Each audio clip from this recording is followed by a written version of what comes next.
It was the crowning night of Arthur's life, the exact moment his relentless ambition was supposed to pay off. Standing in the grand ballroom of the Pierre Hotel, a bespoke tuxedo clinging to his shoulders and his glamorous new fiancée on his arm, he waited for the elusive CEO of the Kensington Group to take the stage. Securing this account meant an automatic partnership at his firm. He had spent months chasing the ghost-like billionaire behind the empire. But when the spotlight finally hit the podium, the breath violently left Arthur's lungs. The billionaire stepping up to the microphone wasn't some ruthless, silver-haired tycoon. It was Brianna, his plain, coupon-clipping, unassuming ex-wife. And she was looking right at him. Arthur Sterling had always believed that a man was only as successful as the woman standing next to him. When he first met Brianna at a coffee shop near Northwestern University, he found her endearing. She was draped in oversized, knitted sweaters, her hands perpetually stained with charcoal or clay, and she possessed a quiet, grounded warmth that provided a sanctuary from his high-stress finance courses. 10 years later, however, Arthur no longer saw a sanctuary. He saw a dead weight. At 34, Arthur was a senior director at Blackwood and Finch, a premier wealth management firm in downtown Seattle. He wore $3,000 Tom Ford suits, drove a leased Porsche 911, and obsessively tracked his social capital. Brianna, on the other hand, had not changed. She remained a middle school art teacher who drove a battered 2012 Subaru Outback with a missing hubcap.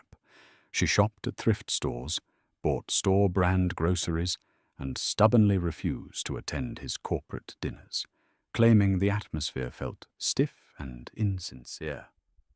"You could at least buy a new dress, Bee," Arthur had snapped one Tuesday evening, watching her mend a tear in a faded Patagonia fleece.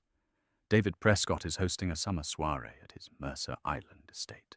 The partners will be there. The wives will be wearing Oscar de la Renta and Prada. You cannot show up in something you bought off a clearance rack at Nordstrom Rack. Brianna hadn't looked up from her sewing.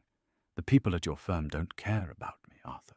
They care about what you can do for their portfolios. My dress won't change your quarterly returns." "It's about image," he had yelled, the frustration boiling over. "It's about projecting success. How can I convince high-net-worth individuals to trust me with their millions when my own wife looks like she belongs in a soup kitchen line?" Brianna finally stopped sewing. She looked at him, her hazel eyes unreadable, completely devoid of the hurt he expected. "If my appearance is jeopardizing your fragile illusion of success, Arthur, perhaps you should go alone." He did go alone, and that was the night he truly noticed Victoria Ashford. Victoria was the newly appointed Vice President of Public Relations at Blackwood and Finch. She was everything Brianna was not: sleek, cutthroat, flawlessly polished, and fluent in the language of luxury. She wore Cartier Panthers on her wrists and knew exactly which vintage of Bordeaux to order to impress a client. When Arthur stood by the infinity pool at his boss's estate, nursing a scotch and feeling the sting of his wife's absence, Victoria slid up beside him, smelling of Baccarat Rouge 540. "Drinking alone, Sterling?" she purred, her eyes tracing his jawline. "Where's the elusive Mrs. Sterling? Still boycotting the bourgeoisie?" She wasn't feeling well, Arthur lied smoothly, clinking his glass against hers. "Pity," Victoria whispered, stepping just a fraction of an inch too close. "A man on your trajectory needs a partner who understands the altitude, not someone terrified of heights." That conversation sparked a clandestine, 6-month affair. With Victoria, Arthur felt invincible. They spent weekends in boutique hotels in Vancouver, dining at Michelin-starred restaurants, plotting their ascents to the top of the corporate food chain. Victoria didn't just understand his ambition, she stoked it. She convinced him that he was destined for greatness, and that Brianna was the only anchor dragging him down to mediocrity. The decision to end his marriage didn't come with tears or agonizing guilt. It came with the cold, calculated logic of a business transaction. Brianna was an underperforming asset. It was time to divest. He broke the news on a rainy Sunday morning. Brianna was at the kitchen island of their modest Queen Anne home, calmly sipping Earl Grey tea and reading a paperback novel. Arthur stood in the doorway, his stomach tight, rehearsing the speech he and Victoria had crafted. "Bea, we need to talk," he began, his voice rigid. "I'm not happy. We aren't happy. We're moving in completely different directions." Brianna slowly closed her book, marking the page with a torn piece of paper. "Different directions," she repeated softly. "You mean you want to keep climbing, and you feel I'm holding the ladder too close to the ground? I need a partner who shares my vision for the future." Arthur pushed on, leaning against the doorframe to project confidence.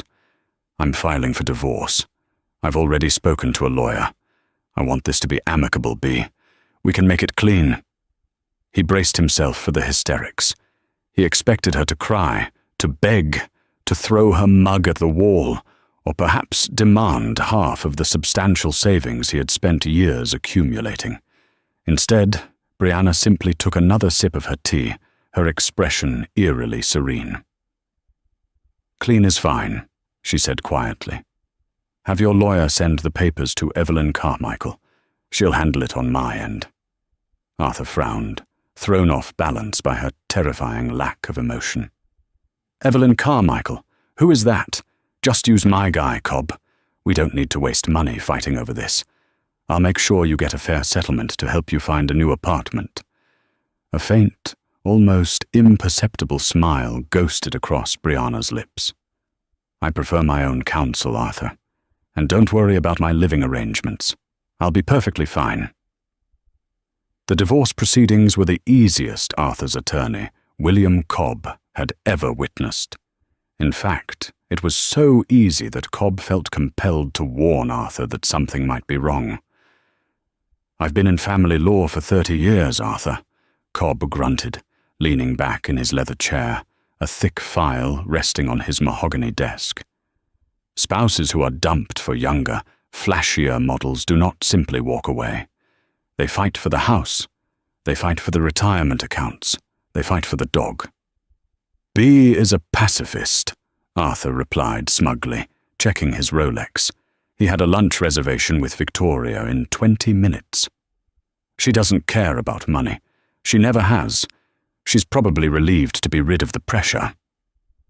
"What did her lawyer say about the settlement offer?" Cobb opened the file, looking perplexed. "That's the thing. Her attorney, this Evelyn Carmichael woman, who operates out of a firm I've never even heard of, rejected your alimony offer." Arthur's heart skipped a beat. Panic flared. "She rejected it? Does she want more? I'm not giving her half my stock options, Cobb. Tell her—" "No, Arthur, listen to me," Cobb interrupted, raising a hand. "She didn't ask for more. She waived her right to alimony completely. She signed over her equity in the house to you. She doesn't want your retirement, your savings, or your stock options. The only thing she requested was to keep her car, her personal belongings, and full ownership of a small LLC she opened before you were married." Arthur blinked, processing the information. "Wait. She wants nothing? Literally nothing?" "Nothing," Cobb confirmed, tossing the papers onto the desk. "She signed the final decree this morning. You're officially a single man, with all your assets entirely intact. But Arthur, I looked into that LLC. It's called Oceanside Holding. There are no public financial records, no tax returns visible on the standard databases. It's buried beneath layers of blind trusts." Arthur laughed out loud, standing up to button his suit jacket. "Oceanside Holding. Cobb, she sells handmade clay mugs at the Pike Place Market on weekends. That LLC probably has $400 in it. Don't overthink it. She's too proud to take my money, and I'm not going to complain about a clean break." The day Brianna moved out, Arthur made sure he was absent. He couldn't bear the awkwardness of watching her pack her thrifted clothes and art supplies. When he returned home that evening, the house felt remarkably light. Brianna had taken remarkably little. Her books were gone, her canvas paints were cleared from the spare room, and the Subaru was missing from the driveway. On the kitchen counter, she had left her wedding ring, a modest 2-carat princess, cut diamond he had saved for a year to buy, resting next to a single, handwritten note. "Arthur, you finally have the empty canvas you always wanted. Paint whatever you like." B. Arthur tossed the note into the trash, pocketed the ring to sell later, and immediately pulled out his phone to text Victoria. "It's done. She's gone. Come over." Over the next 6 months, Arthur's life transformed exactly as he had envisioned. With Brianna's modest shadow removed, he fully embraced the luxury lifestyle. He and Victoria became a power couple within Seattle's elite circles. They hosted lavish dinner parties, purchased a breathtaking penthouse overlooking Puget Sound, and began planning an extravagant $250,000 wedding in Lake Como. Professionally, Arthur was thriving, but he was hungry for the ultimate prize, the managing partner position at Blackwood and Finch. To secure it, he needed a whale, a client so massive it would cement his legacy at the firm. That whale was Helios Logistics. Helios was a multi-billion-dollar global shipping and logistics conglomerate headquartered in the Pacific Northwest. The company controlled massive supply chains, shipping fleets, and commercial real estate across the globe. For decades, it had been a privately held family empire, notoriously secretive and utterly impenetrable to outside wealth managers. However, rumors had recently swept through the financial district that the aging patriarch of the family had stepped down, passing the reins to a mysterious younger heir who was looking to diversify the family's astronomical wealth into private equity. Arthur had spent months schmoozing low-level executives at Helios, sending expensive gifts to their offices and pulling every string he had just to secure an invitation to the Apex Foundation Gala, an exclusive, invite-only philanthropic event where the new CEO of Helios Logistics was rumored to be making their first public appearance. "This is it, Victoria," Arthur said one evening, adjusting his bow tie in the mirror of their penthouse. "If I can get 5 minutes with the new Helios CEO tonight, I can pitch our asset management strategy.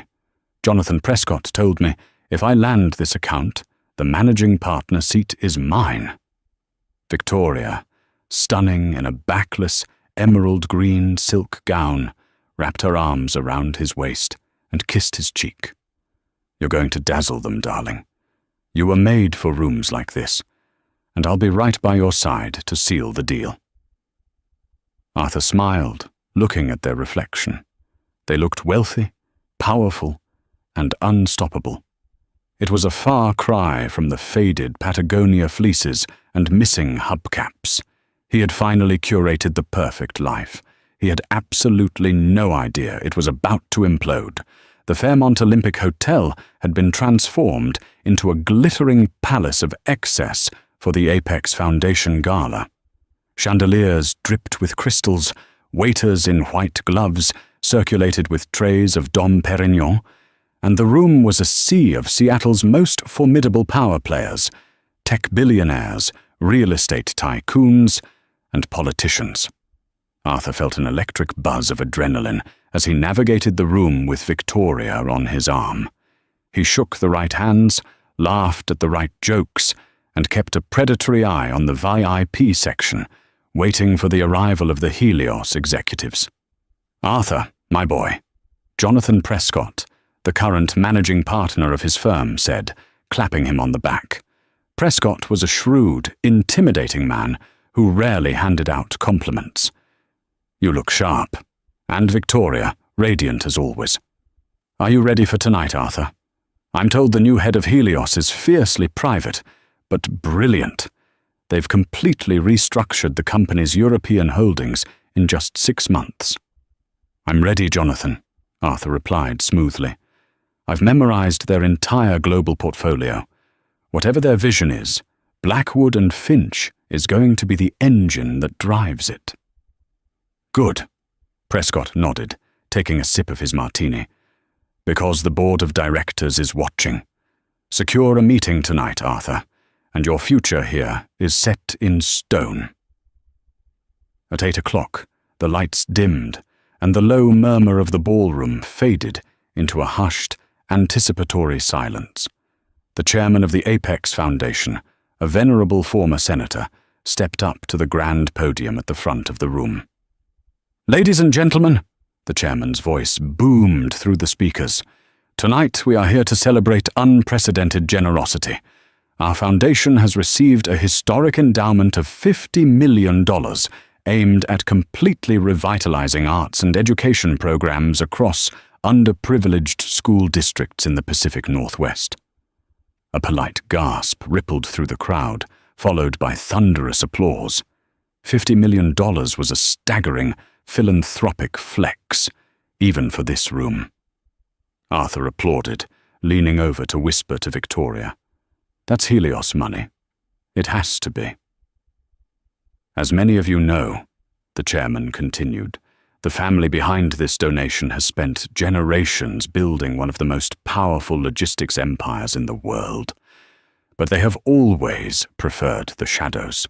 Tonight, however, the newly appointed CEO and majority shareholder of Helios Logistics has graciously agreed to step into the light. Please join me in welcoming a visionary leader, a dedicated educator, and a true titan of industry, Ms. Brianna Kensington." Arthur's heart completely stopped. The blood drained from his face so fast, he felt a sudden, dizzying wave of vertigo. He stared at the stage, his mind violently rejecting the name he had just heard. Brianna Kensington. Kensington. As in the Kensington Walsh shipping empire? From the velvet-draped wings of the stage, a woman emerged. Arthur's glass of champagne slipped from his fingers, hitting the carpeted floor with a muted thud. It was Bea. But it wasn't the Bea he knew. Gone were the oversized sweaters and the messy bun. She was breathtaking. She wore a custom, midnight blue Oscar de la Renta gown that cascaded around her like liquid sapphire. Her hair was styled in elegant, old Hollywood waves, and around her neck rested a diamond and sapphire collar that Arthur, even with his trained eye for luxury, knew was practically priceless. She moved with a regal, commanding grace that he had never seen before, a natural authority that commanded the absolute silence of the room. She stepped up to the podium, her hazel eyes scanning the sea of billionaires and socialites. "Thank you, Senator," Brianna said, her voice smooth, confident, and echoing with power. "For years, my family believed that wealth was a tool to be wielded quietly. I spent the last decade working as a middle school art teacher, living a very ordinary life. I did this because I wanted to understand the world without the insulation of $1 billion safety net. I wanted to know what people valued when they thought there was nothing to gain." Arthur felt as though he had been hit by a freight train. He couldn't breathe. He couldn't move. Victoria was gripping his arm, her perfectly manicured nails digging into his tuxedo jacket. "Arthur," Victoria hissed, her voice trembling. "Arthur, isn't that your ex-wife?" Arthur couldn't answer her. He just stared in absolute, paralyzing horror as Brianna continued her speech. "I learned a lot during my time living an ordinary life," Brianna said, her eyes slowly sweeping across the ballroom. And then her gaze stopped. It locked directly onto Arthur, standing frozen in the middle of the crowd. Even from 50 feet away, Arthur could see the cold, unyielding fire in her eyes. It was the same look she had given him on the day he demanded a divorce. "I learned," Brianna said softly, never breaking eye contact with him, "that many people are seduced by the illusion of success. They value the packaging over the contents. They will discard gold because it doesn't glitter loudly enough for their taste." A few chuckles rippled through the crowd, appreciating the metaphor. But Arthur felt sick to his stomach. Every word was a meticulously aimed sniper bullet. "Tonight," Brianna concluded, finally looking away from him, "Helios Logistics steps into a new era. We are looking for new partnerships, new investments, and a new vision for the future. Thank you." The ballroom erupted into a standing ovation. Jonathan Prescott was clapping enthusiastically, turning to Arthur with wide eyes. "Sterling, did you hear that?" Prescott demanded over the applause. "She's a former teacher. You used to be married to a teacher, didn't you? Get up there. Use that charm of yours. If we don't get a meeting with her by the end of the night, heads will roll." Arthur felt his knees go weak. The LLC, Oceanside Holding. It wasn't a pottery business. It was the shell company that managed the Kensington Family Trust. The Evelyn Carmichael lawyer wasn't a cheap strip mall attorney. She was likely a high-powered wealth preservation specialist. He hadn't discarded an underperforming asset. He had arrogantly thrown away the sole heiress to a multi-billion-dollar empire because she wouldn't buy a designer dress. "Arthur, move," Victoria urged, pushing him slightly from behind, her eyes wide with a mixture of shock and sheer avarice. "Go talk to her. You were married for 5 years. She owes you at least a conversation." Arthur swallowed the bile rising in his throat. He smoothed his tie with shaking hands and began to push his way through the crowd toward the VIP area, where Brianna was now surrounded by a swarm of eager executives and sycophants. He had to fix this. He had to explain himself. But as he approached the velvet ropes, guarded by 2 massive security personnel, Brianna caught his eye once more. She leaned over to the head of her security detail, whispered something, and gave Arthur one last, devastatingly polite smile before turning her back to him completely. As Arthur stepped up to the rope, the security guard stepped into his path, placing a firm, immovable hand on his chest. "I'm sorry, sir," the guard said, his voice like gravel.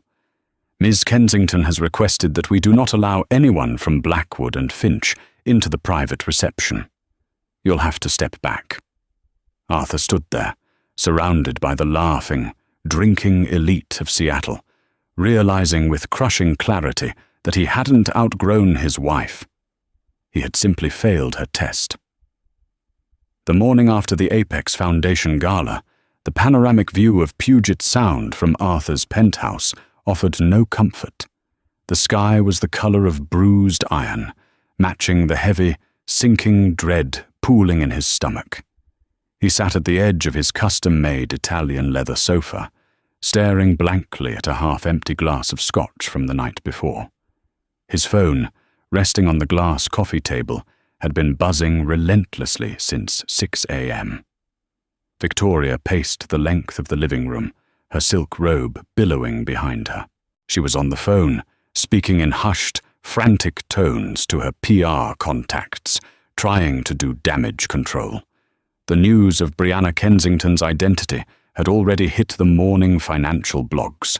The Wall Street Journal had run a front-page feature on the undercover heiress, detailing her decade-long stint as a middle school art teacher and her sudden, dramatic ascension to the throne of Helios Logistics.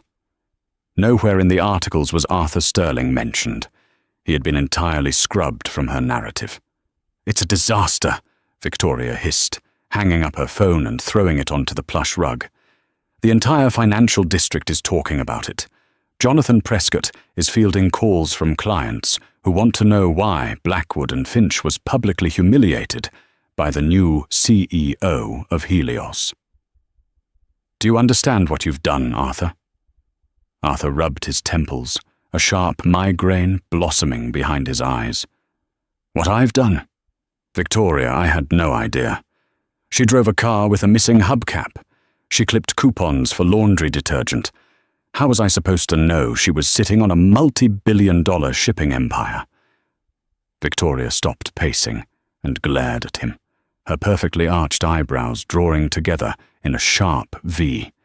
The supportive, admiring gaze she usually reserved for him was gone, replaced by the calculating stare of a cornered predator. You were married to her for 5 years, Arthur.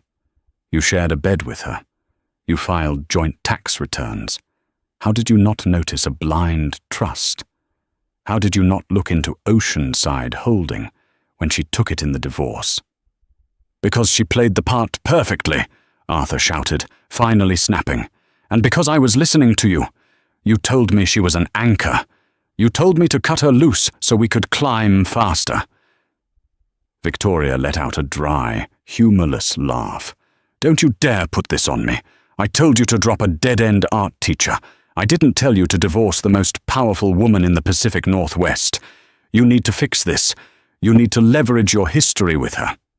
Leverage it? Arthur stared at her in disbelief. Did you see the way she looked at me last night? She had me physically blocked by security. She's not going to take my calls. Then you go to her office, Victoria commanded, her tone turning icy. You grovel. You apologize. You play the nostalgic, heartbroken ex-husband who was just confused. I don't care what you do, Arthur, but if you don't land a meeting with her, Jonathan Prescott is going to serve your head on a silver platter. Victoria was right. 30 minutes later, Arthur's phone rang. It was Prescott's executive assistant. He was summoned to the managing partner's office immediately. When Arthur stepped into Prescott's corner office, the air was thick with tension. Prescott wasn't sitting at his mahogany desk. He was standing by the window, looking down at the Seattle traffic. He didn't turn around when Arthur entered. "Sit down, Sterling," Prescott ordered, his voice dangerously quiet. Arthur took a seat in one of the wingback chairs, his heart hammering against his ribs. "Jonathan, about last night—" "Shut up," Prescott interrupted, finally turning around. His face was a mask of barely contained fury.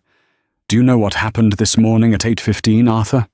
The Kensington Trust, which has quietly held accounts with our firm for 3 decades, initiated a total withdrawal. Every single asset, every mutual fund, every offshore bond, gone. Transferred to Vanguard Equity." Arthur felt the blood drain from his face. Vanguard Equity was their fiercest rival. "Jonathan, I can explain. My ex-wife—" "I know she's your ex-wife!" Prescott slammed his hands down on the desk, making Arthur flinch. "I had my researchers pull the public records at dawn. You divorced Brianna Kensington 6 months ago. You threw away the keys to the Helios Kingdom for— What? So you could sleep with our PR director?" "It wasn't like that," Arthur stammered, his polished confidence entirely shattered. "I didn't know who she was. She hid it from me." "And that makes it worse," Prescott roared. "You're a wealth manager, Arthur. Your entire job is to assess value. And you lived with a billionaire for 5 years and thought she was worthless because she shopped at thrift stores. It shows a catastrophic lack of judgment. It shows you only see the surface." Prescott straightened up, adjusting his tie with shaking hands. He took a deep, stabilizing breath. "Here is the reality of your situation, Arthur. The board is in an uproar. We just lost millions in management fees because your ex-wife has a vendetta against you. You have exactly 1 week to secure a sit-down meeting with Brianna Kensington. You will apologize, you will kiss the ring, and you will convince her to halt the asset transfer. If you cannot do that, you are finished at Blackwood and Finch, and I will personally ensure that no firm on the West Coast ever hires you again." Arthur left the office feeling as though the floor had vanished beneath him. He was suffocating. He bypassed his own desk and took the elevator straight down to the parking garage. He got into his Porsche, his hands gripping the leather steering wheel so tightly his knuckles turned white. He needed to understand why. Why had she lied? He drove to the Queen Anne district, pulling up to the small, modest house they used to share. It had been sold to a young couple, but Arthur sat idling across the street, staring at the front porch where Brianna used to sit and drink her Earl Grey tea. He pulled out his laptop and connected to his mobile hotspot. He bypassed the standard financial databases and logged into a private, encrypted investigative tool used by the firm's top-tier analysts. He searched for the Kensington family history. The patriarch, Wallace Kensington, was a notorious eccentric. He had built the shipping empire from nothing, starting with a single tugboat in the 1960s. As Arthur dug through old, archived interviews and obscure financial biographies, he found a rumor. It was a family mandate. Wallace Kensington believed that inherited wealth destroyed character.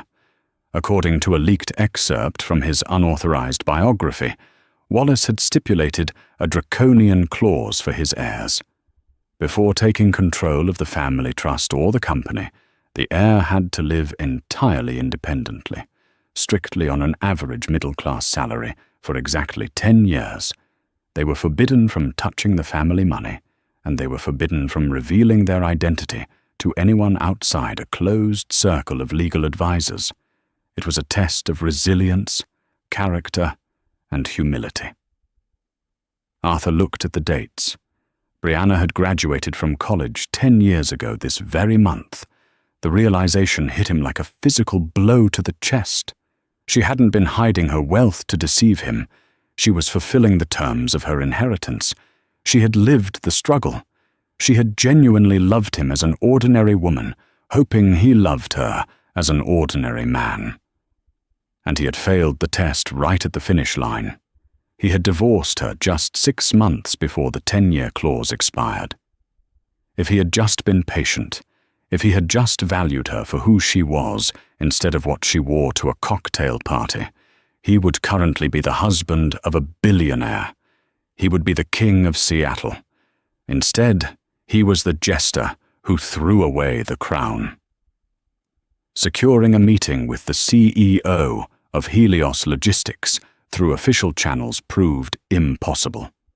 Brianna's executive team stonewalled Arthur at every turn. His emails bounced back with automated replies, and his phone calls to the Columbia Center were politely but firmly disconnected by receptionists who clearly had his name on a blacklist. Desperation breeds ingenuity, and Arthur was nothing if not desperate. He knew Brianna's habits. He knew that despite her new billionaire status, she was fundamentally the same woman who loved local art and quiet spaces. He scoured the social calendars of every major art gallery in Seattle. On a rainy Thursday evening, he found his opening.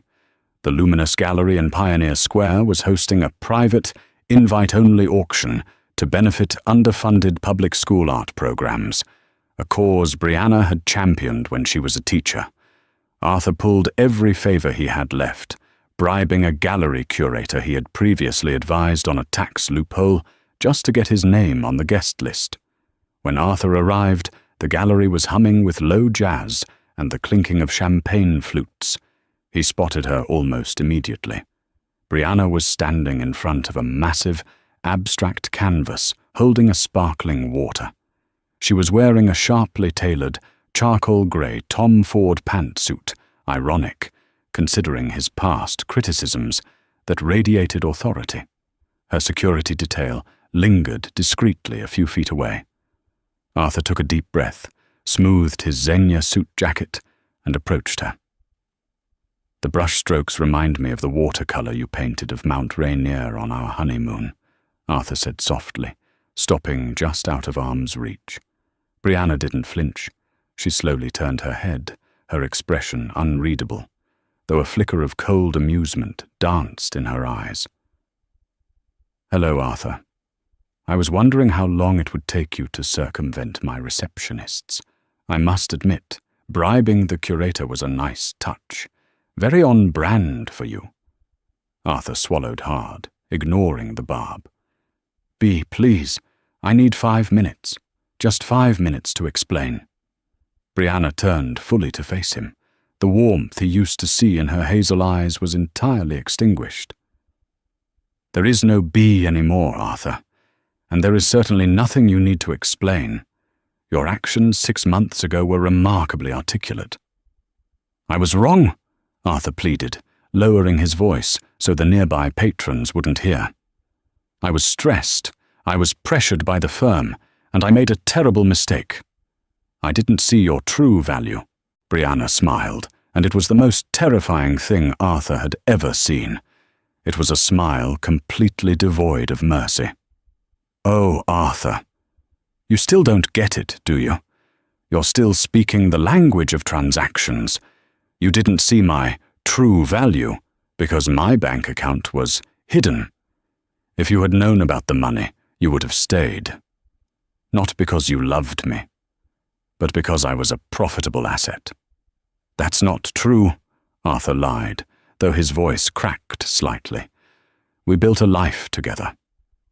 And you dismantled it the second you thought Victoria Ashford could offer you a better return on investment, Brianna countered smoothly. She glanced at her Patek Philippe watch. I will give you your meeting, Arthur. Tomorrow at 10 a.m., my office. Bring Jonathan Prescott. I prefer to deliver bad news to an audience. Before Arthur could respond, she signaled her security team and walked away, leaving him standing alone in front of the abstract painting.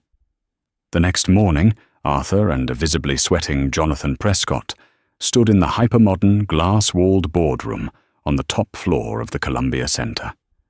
The view of the city was staggering, looking down upon the very skyscrapers Arthur used to think he conquered.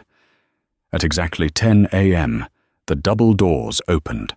Brianna walked in, flanked by 2 formidable-looking corporate attorneys.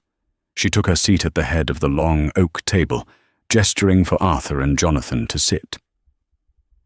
Ms. Kensington, Jonathan Prescott began smoothly, adopting his best sycophantic tone. Thank you for seeing us. Let me first say that the entire partnership at Blackwood and Finch extends our deepest congratulations on your ascension to CEO. Save the pleasantries, Mr. Prescott, Brianna said, opening a sleek leather folder on the table. You're here because you're bleeding clients, and you want to know if I'm the one holding the knife. Prescott faltered, coughing slightly. We noticed the withdrawal of the Kensington Trust assets. We value our long-standing relationship with your family, and we believe Arthur here. Arthur is precisely why I withdrew the assets, Brianna cut in, her gaze shifting to her ex-husband. Arthur felt pinned under a microscope. Helios Logistics is entering a phase of aggressive expansion. We are looking for wealth management partners who possess impeccable judgment, foresight, and most importantly, loyalty.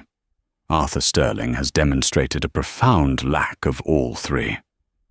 B, please, Arthur interjected, his voice desperate. You're making a business decision based on personal vindictiveness. That's not who you are. This isn't vindictive, Arthur. It's a risk assessment, Brianna replied coldly. You are easily manipulated by shiny objects and superficial status. You discard long-term stability for short-term gratification. You allowed a junior PR executive to convince you to blow up your marriage because she wore expensive perfume and stroked your ego. How on earth could I trust a man with such a fragile ego and poor strategic vision to manage a multi-billion-dollar portfolio?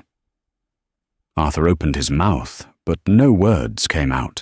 She had completely eviscerated him, using his own corporate logic against him.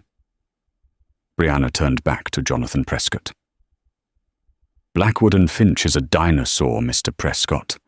You promote men like Arthur because they look the part, completely ignoring the rot beneath the floorboards. I am transferring the entirety of the Helios global portfolio to Vanguard Equity. Their CEO, Simon Frost, understands that true value isn't always screaming for attention. Prescott's face turned the color of chalk. Losing the Kensington Trust was bad. Losing the entire Helios expansion contract to Vanguard was catastrophic. However, Brianna continued, closing the leather folder with a decisive snap, I am not entirely uncharitable. I recently acquired a controlling stake in the commercial real estate holding company that owns your office building, Mr. Prescott. Arthur's stomach dropped into free fall. I have decided not to terminate your lease, Brianna said, standing up. The meeting was over. But I am raising the rent by 40%. I suggest you find areas to trim the fat in your budget, starting with your bloated senior director salaries. Have a good day, gentlemen. She walked out of the boardroom without looking back. The elevator ride down was silent. Prescott didn't say a word to Arthur. He didn't have to. The moment they reached the lobby, Prescott turned to him, his eyes dead. Clear out your desk by noon, Sterling. You're done. Arthur walked out onto the rain-slicked streets of Seattle, his world completely shattered. When he finally returned to the penthouse, it was empty. Victoria's clothes were gone from the closet. Her expensive perfumes were missing from the vanity. On the kitchen island, resting precisely where Brianna had left her wedding ring 6 months prior, was a handwritten note from Victoria. Arthur, I need a partner who understands the altitude. You're in freefall. V. Arthur collapsed onto a bar stool, the silence of the massive, expensive penthouse deafening. He had chased the illusion of success so fiercely that he had run straight off a cliff. He had traded gold for brass, and now he was entirely bankrupt in every way that mattered. The unspooling of Arthur Sterling's life did not happen in slow motion. It happened with the terrifying, instantaneous velocity of a severed elevator cable. Within 48 hours of his termination, his corporate credit cards were frozen. Within a week, the HR department at Blackwood and Finch sent a courier to collect his company-leased Porsche 911. By the end of the month, the eviction notice for the Lake Como wedding venue arrived, accompanied by a letter from Victoria's lawyers demanding he cover the non-refundable deposit they had signed for together. Jonathan Prescott was a man of his word. Arthur was blacklisted. Every phone call he made to rival firms, boutique agencies, and even mid-tier wealth management groups in Portland and San Francisco ended the exact same way. A polite but icy rejection. In the insular, gossip-fueled world of high finance, no one wanted to hire the man who had personally insulted and alienated the most liquid billionaire on the West Coast. He was radioactive. Arthur was forced to break the lease on his penthouse, forfeiting a massive security deposit. He sold his Tom Ford suits to high-end consignment shops, hawked his Rolex to a jeweler in Bellevue, and liquidated his personal investment portfolios just to cover his mounting legal and living expenses. The irony was suffocating. He was meticulously dismantling the very life he had destroyed his marriage to build. He eventually found a cramped, one-bedroom apartment in a run-down brick building in Bremerton, a gritty shipyard city a ferry ride away from the glittering Seattle skyline he used to dominate. The floors slanted, the radiator hissed like an angry serpent, and the only view from his single window was a brick alleyway lined with overflowing dumpsters. For the first 3 months, Arthur drowned in a toxic cocktail of bitterness and scotch. He blamed Brianna. He blamed Victoria. He blamed Jonathan Prescott. He spent his days sitting on a cheap, second-hand sofa, glaring at the peeling paint on the ceiling, fantasizing about a miraculous comeback that would prove them all wrong. But the scotch ran out, and so did his savings. Hunger and the threat of imminent homelessness have a unique way of burning away a man's pride. One rainy Tuesday, Arthur walked into a small, independent community credit union in South Seattle. The linoleum floors were scuffed, the fluorescent lights buzzed overhead, and the clientele consisted of exhausted nurses, shipyard workers, and single mothers clutching handfuls of bills. The branch manager was a stern, grey-haired man named Nathaniel Reed, who reviewed Arthur's glittering resume with deep skepticism. "You managed multi-million-dollar international portfolios," Nathaniel noted, tapping a cheap ballpoint pen against the desk. "You were a senior director at Blackwood. Why are you sitting in my office applying for a low-level loan officer position that pays $45,000 a year?" Arthur looked down at his hands. He was wearing an off-the-rack suit that didn't quite fit right anymore, having lost 15 pounds from stress. He thought about lying. He thought about spinning a tale of wanting a lifestyle change or giving back. But he was so profoundly tired of the hustle. "Because I made a catastrophic mistake of character," Arthur said, his voice quiet but remarkably steady. "I lost my job, I lost my reputation, and I lost my marriage because I valued the wrong things. No one else in this city will hire me, Mr. Reed. But I know numbers. I know how to structure debt, and I know how to balance a ledger. If you give me this desk, I will work harder for your clients than anyone else you could hire." Nathaniel studied him for a long, uncomfortable moment. Then he tossed a stack of disorganized files across the desk. "These are local families facing foreclosure. The banks are trying to bleed them dry with variable interest rates. See if you can restructure their debt and keep them in their homes. You start tomorrow at 8. Don't be late, Sterling." Arthur's new reality was a brutal, humbling shock to his system. There were no Michelin-starred lunches or exclusive galas. His days were spent poring over the chaotic finances of ordinary people, people who were drowning in medical debt, predatory car loans, and exorbitant credit card interest. At first, he hated it. It felt like a punishment. But slowly, imperceptibly, something inside him began to shift. When he managed to consolidate the debt of an elderly widow, saving her family home from the bank, she brought him a homemade apple pie and cried in his office. When he helped a young mechanic secure a small business loan to open his own garage, the man shook Arthur's hand with a fierce, genuine gratitude that no tech billionaire had ever shown him. Arthur began to see the world without the distorting lens of corporate ambition. He bought a battered, 10-year-old Honda Civic with a dent in the rear bumper. He started shopping at the local discount grocery store, clipping coupons out of the Sunday paper just to make his modest salary stretch. One evening, while standing in the checkout line, holding a generic brand of laundry detergent, he suddenly thought of Brianna. He remembered the way she used to mend her clothes. He remembered her quiet contentment. He finally understood that she wasn't hiding from the world. She was anchoring herself to what was real. She had wanted to know that she could survive without the illusion of wealth. Arthur went home to his dark, cramped apartment, sat on his second-hand sofa, and wept. Not out of self-pity, or because he had lost his millions. He wept because, for the first time in his life, he truly realized the magnitude of what he had thrown away. He had traded a woman of immeasurable substance for a world made entirely of glass.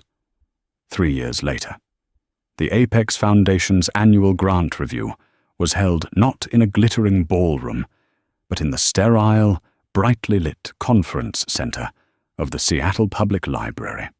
The foundation had launched an aggressive new initiative aimed at funding grassroots financial literacy and debt relief programs for lower-income communities. Arthur, now 37, sat in the uncomfortable plastic chairs of the waiting area.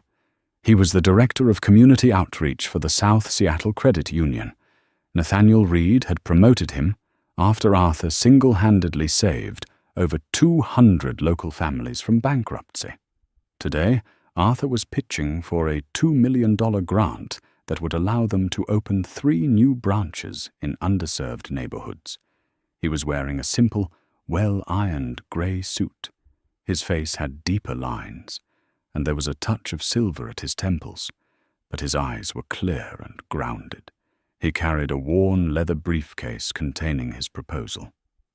"Mr. Sterling," an assistant called out, "the board is ready for you." Arthur stood up, took a deep breath, and walked into the conference room. A panel of 5 foundation executives sat behind a long table, but the center seat was occupied by the chairwoman of the Apex Foundation, Brianna Kensington. She looked as regal and imposing as the night of the gala. She wore a pristine white blazer, her hair pulled back into a severe, elegant knot. When Arthur walked in, a brief, imperceptible flicker of surprise crossed her features, but she quickly masked it with a professional, impassive stare. Arthur's heart gave a heavy, painful thump, but he didn't falter. He didn't look away, nor did he shrink. He approached the podium, opened his briefcase, and began his presentation. He didn't use corporate buzzwords. He didn't talk about ROI or market share. He spoke about the widow who almost lost her home. He spoke about the mechanic who needed a $5,000 lifeline.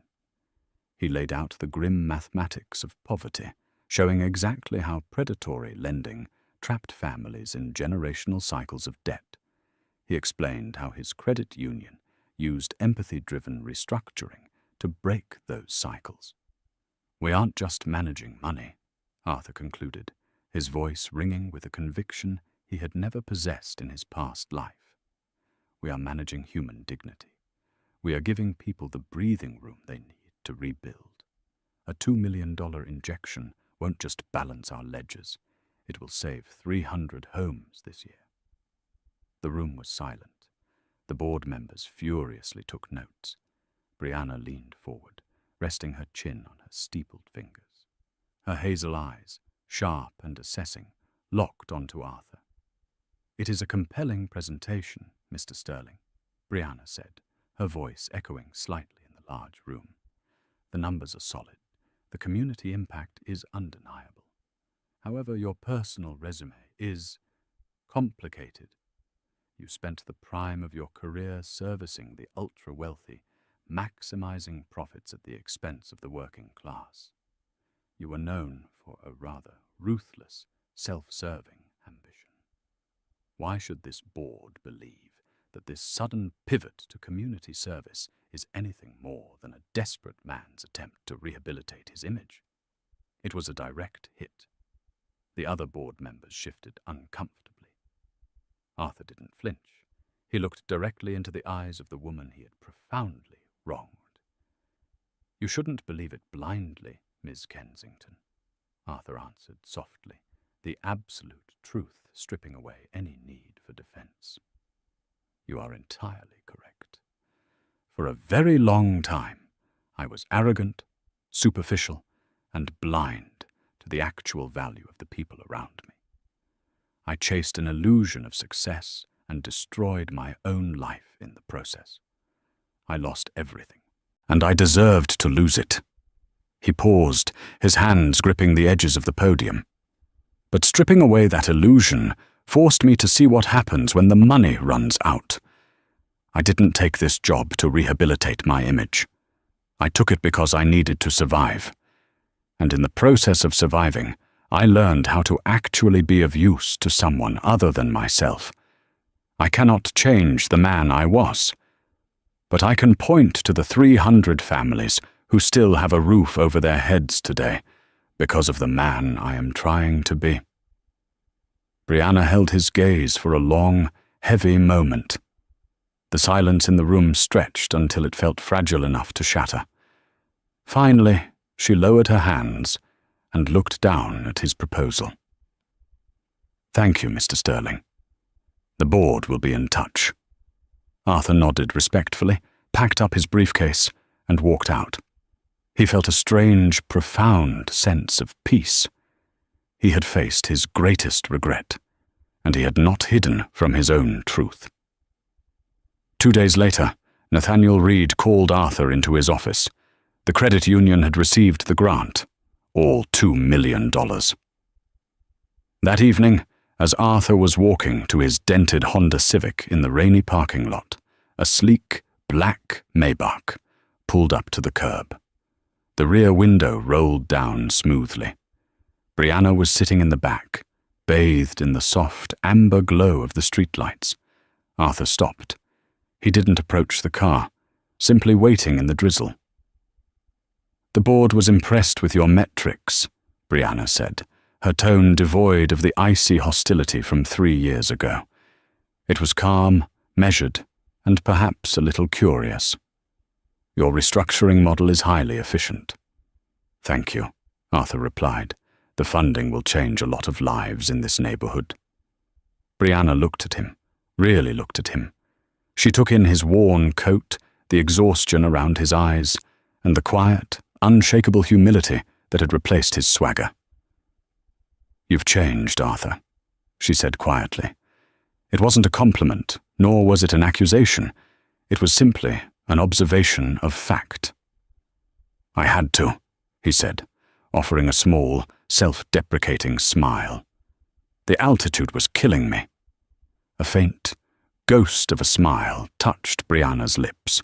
She looked down at her hands, then back up to him.